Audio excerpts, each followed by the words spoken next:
Yeah, let's look at what's going on in the headlines and speak to Aaron Ogunkeye. Morning to you, Aaron. You're starting with coverage of Democrats reckoning with major congressional losses. Yeah, that's right. Democrats have described their unexpected losses as a failure, and that's the title of the first piece I've chosen today from USA Today. Now, this is because Democrats not only failed to retain some of the seats of those who were elected a couple of years ago in battleground states, but they also failed to make any major gains. At least 7 incumbent House Democrats lost their seats, and in Senate races as well, they performed less, not as good as expected, excuse me. So Democratic lawmakers held a private call on Thursday to kind of come to terms with what happened, talk about the solutions, talk about why. And apparently the call included a lot of finger pointing, shock, and even some crying. One of the more moderate Democratic representatives cited in this USA Today piece blamed the losses on the defund the police movement, also the left's, the more progressive wing of the left, often referring to socialism, democratic socialism. She said that the representatives need to really learn the necessary lessons of these results or risk being completely annihilated in the next elections in 2022. For another piece in the New York Magazine, this catastrophic setback for progressives not only concerns Congress, so the House of Representatives and Senate, but also concerns some of the other pieces of progressive legislation that were also on some states' ballots. In California, voters, for example, rejected a proposal for affirmative action, and as Cole was saying earlier in in his business piece, they also rejected the rights, they rolled back rights of Uber drivers. In Illinois as well, they maintained a constitutional obstacle to raising taxes on wealthy earners. So the piece suggests that Democrats moving forward really may have to make some concessions to some of the more rural voters, maybe some concessions on things like gun rights. Other authors saying that they'll need to also maybe perhaps tone down the identity politics to kind of work on attracting some of the more rural voters that definitely are not attracted to this type of discourse. The rural voters, but when we don't see this anticipated blue wave, there's other people that didn't vote Democrat, aren't there? You've been breaking down the sort of demographics, and it turns out a larger share of minorities voted for Donald Trump this time around than in 2016. Yeah, that's right.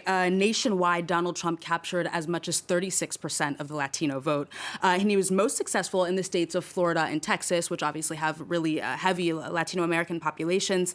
Now, this local Florida paper, the Miami Herald, notes that Donald Trump was popular not only among Cuban Americans, but also among Nicaraguans, Colombians, Puerto Ricans, and Venezuelans. Now, a Republican representative quoted in this piece says that this total rejection of the Democratic Party leadership is at least in part because of the left appeasing the socialist dictatorships in Latin America and their kind of refusal to disavow socialism. At least that's the view of the representative in this piece. For another opinion piece in the New York Times, these numbers really shouldn't be a surprise. So a lot of people are saying, how is it possible that given the president's rhetoric on Latinos, minorities, how is it possible that all of these minorities are still supporting him? Well, this opinion piece writer blames the left's tendency to view the Latino population as monolithic and homogenous, to assume that the main things driving their vote are rhetoric or are kind of like race baiting. And she says that's not true. And she cites a recent survey by an advocacy group to that effect, revealing that Latinos are actually more motivated by things like the economy and jobs than by discourse on immigration. So she says that for them, their individual interest is really what is above anything else, no matter how divisive his discourse. And she concludes that, protecting your interest is really classic American individualism. And that's what elected officials need to understand when they're trying to gather more voters. And why is that so important? As you were pointing out, in those two states, Texas and Florida, well, if Joe Biden had performed well in either of those states and carried those states, this race would already be over now. He would be president, but he didn't win Texas. He didn't win Florida. Aaron, in addition to the Latinos, Trump also made gains with other minority groups, too. That's right, Will. It just doesn't stop there.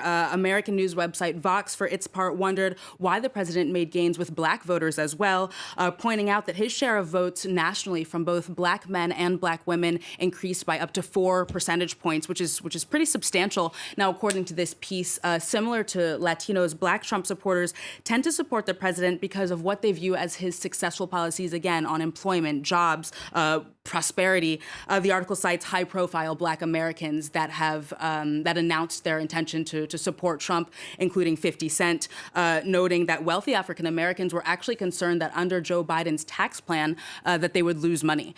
So again, there's this idea that President Trump helps people improve their own individual prosperity, and that's what's motivating the vote. To finish on this theme, the New York Times opinion columnist David Brooks also noted, which is really mind-boggling, that Trump gained the largest share of the non-white vote for any Republican candidate in 60 years. So he's really increasing his gains among minorities, and this despite, again, what many perceive as race baiting.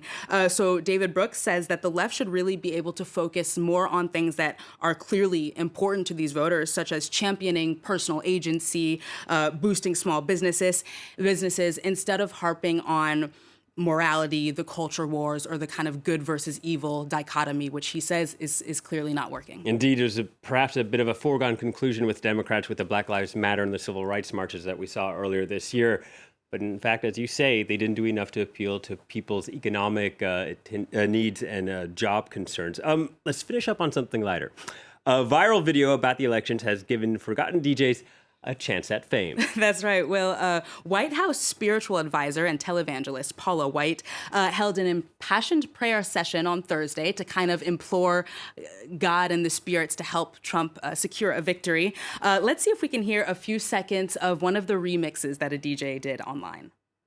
Strike and strike and strike and strike and strike and strike and strike and strike and strike and strike until you have victory. For every enemy that is aligned against you, let there be that we would strike the ground, for you will give us victory, God. I hear a sound of abundance of rain. I hear a sound of victory. I hear a sound of shouting and singing. I hear a sound of victory. Well, Aaron, I'm not sure what to make of that, to be honest. Yeah, this actually, unfortunately, wasn't the remix. The remix sees a lot of DJs taking well-known rap songs and placing those beats on her speech. A lot of people saying her cadence, her rhythm, her kind of peps was perfect for music. Now, an article in Vulture points out that she inspired a lot of DJs, and the piece actually thanks these DJs for turning what the author describes as a bleak moment for American society into art, and even for giving Americans something to twerk to. She calls them heroes. So, you know, as we're waiting for the results of the presidential election, we don't know which man will be the next president, but we do know which beats and which maybe next songs will be big club hits. And giving our viewers something new to twerk to. Yeah. Thank you very much, Aaron. Aaron Ogunkeye with a look at what's making headlines.